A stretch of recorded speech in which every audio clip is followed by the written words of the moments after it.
Hi everyone, welcome to onlinellcguide.com. Today we are going to look at the state of Texas, how to form your LLC there. On this website, if you need any information about any state, how to form your LLC, you can go here on the top right, the state guides for any state. But today we are going to have a look at Texas. Texas is one of the most popular states in the US to form your LLC. So let's have a look. This is what you will find on this page. Interesting, charges no state income tax.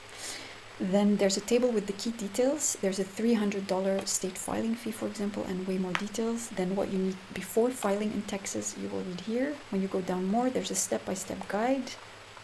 Then there's a full breakdown of all the costs, one-time, annual recurring, 3-year total cost, and the processing timeline.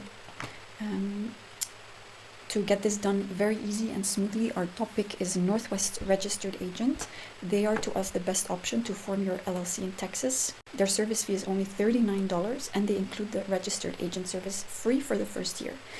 So this gives you a professional address in Texas and it keeps your personal information private. So feel free to scroll down the page, read the full step-by-step guide, all the details. If you are ready to form your LLC right now or after, simply click this button here. It will bring you to the Northwest page, and for only $39 they will handle all the rest. It is really that easy. If you are curious why we choose more or why we consistently choose Northwest, on the top you have the compare services and it will bring you to a page, full explanation why, or click the link down below for the video. So thank you so much for watching. I wish you all the best with your LLC in Texas, and I'll see you in the next guide. Bye!